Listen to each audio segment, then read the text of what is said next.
Welcome to the Deep Dive, your shortcut to being well-informed.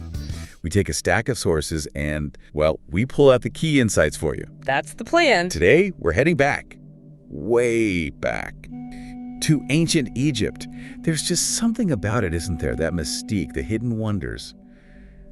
It still pulls us in. Oh, absolutely. It's got this enduring grip, hasn't it? I think it taps into that basic human thing, wanting to connect with people who lived thousands of years ago. Exactly. And that's our mission today. We want to go beyond maybe the usual stories, the curses, the glittering gold, and really dive into the story of Tutankhamun, the boy king. It's actually been exactly 100 years since his tomb was discovered, which wasn't just finding old stuff, it was like opening a door through time, wasn't it? It really was. For this deep dive, we're using excerpts from Tutankhamun, Echoes of a Boy King. And the goal is, well, to find those surprising bits of insight about this young man whose life, though short, still echoes today. What can we actually learn from him? Okay, so let's paint the picture. Can you transport us there? Yeah. The Valley of the Kings. Right. Imagine Egypt, November 4th, 1922. Hot, dusty. Years of searching. Yeah, years of painstaking work by Howard Carter and his team. Lots of near misses, I imagine. Then they find it, a step cut into the rock. Leading down to a sealed doorway. And behind that, Tutankhamun's tomb. But the key thing was, it was untouched. Untouched. Just think about that. All that gold, the chariots, the statues, just sitting there. Glittering, yeah. An entire royal burial, perfectly preserved. It just exploded, didn't it? Became this global obsession overnight. Everyone suddenly fascinated by ancient Egypt. It must have been unbelievable. Well, the impact was huge precisely because it was, as you say, untouched for millennia. Nearly every other royal tomb plundered ages ago. Right, Robert's got there first. Exactly. So stepping into that sealed space, after 3,000 years, it was like finding a working time machine. Wow, a time machine. It really was. Not just the amount of stuff, but the feeling. Connecting across all that time. You could almost, feel the presence of this young king. Imagine his funeral. A 19-year-old monarch. Yeah. And right away, it was clear this story was way more than just like curses or treasure. It was about this young guy, his life, his death. It just grabs you, doesn't it? It's a human story. It absolutely is. So let's unpack that human story. Mm-hmm. The life, and maybe even more, the mystery around his death. Mm-hmm. He was only 19, which, I mean, even back then, that's young to die, especially for a king. So the big question has always been, how? Yeah. How did he die? And it's a question that's fascinated people for a century. Theories have gone all over the place, murder, accidents. Right. But now, with modern science, we can actually get a bit closer. CT scans of his mummy, DNA analysis. It's incredible what they can do now. So what have they found? Well, we know he had health problems. Pretty severe malaria, for one thing. Which makes sense, Nile flooding, mosquitoes. Constant threat back then. Definitely. And other issues too, possibly some bone disorders.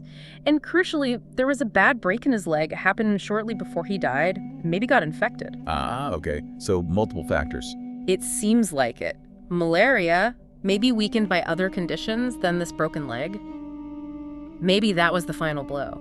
But the thing is, even with all this science, the exact cause of death, it sort of remains hidden in history's shadows. So we still don't know for sure. Not 100%. Which kind of highlights the limits, doesn't it?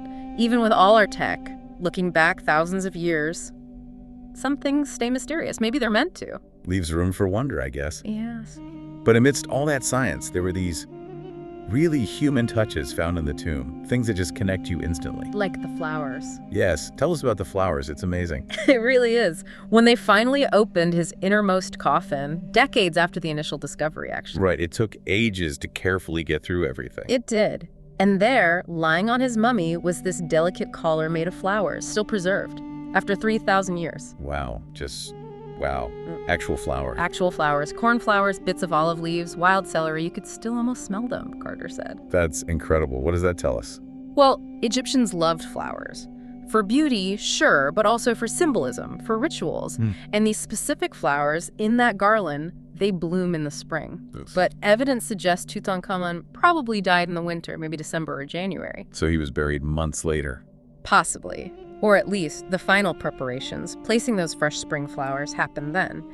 It shows the care, the time they took for the funeral rites. It connects to their beliefs about rebirth, renewal, like the spring. It's such a poignant human gesture. The final gift, almost.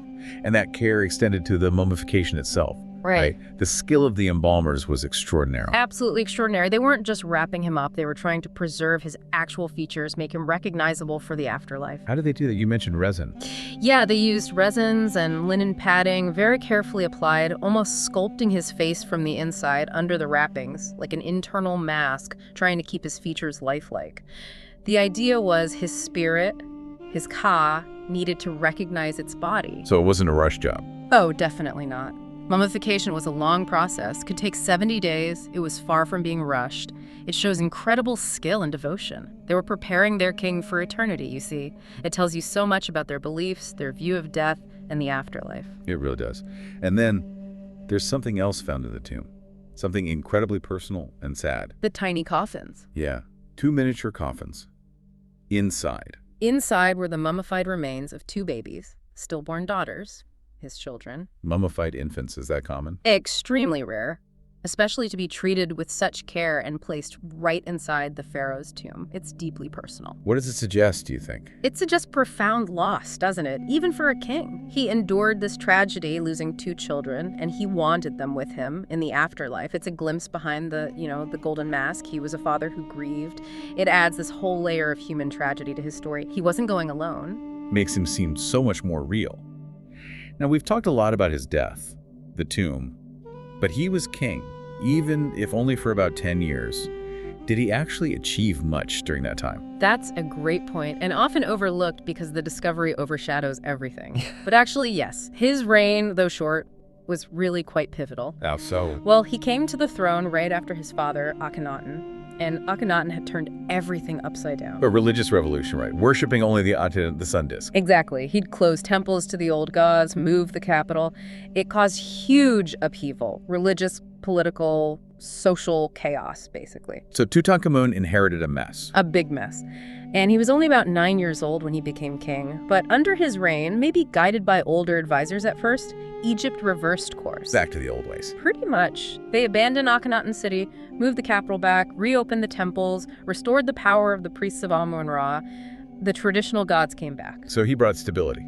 He really did. It was less about, conquering new lands and more about healing the kingdom internally, restoring order, restoring tradition, which for a boy king in that situation is actually pretty significant political maneuvering. Yeah. He steered Egypt back from a really radical path.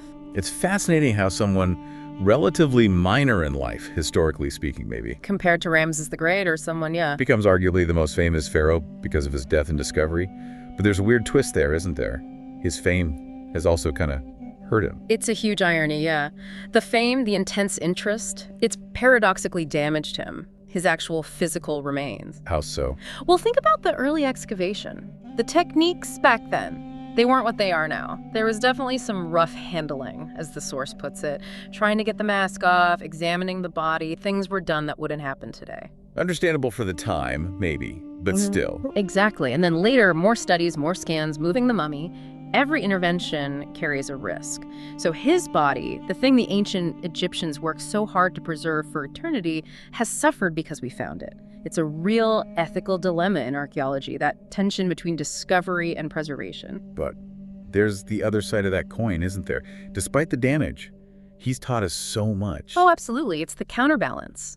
Because his tomb was so intact, because the preservation was so incredible, he's given us this unparalleled insight into ancient life, death, and belief. Like that time capsule you mentioned. Precisely. We've learned incredible amounts about health, disease, genetics, mummification techniques, funerary rituals, art, craftsmanship, all from him and his tomb. He really is this unique bridge between past and present. And maybe the way he was handled, the damage, even spurred better techniques. That's also true. The challenges of conserving his treasures pushed the field forward.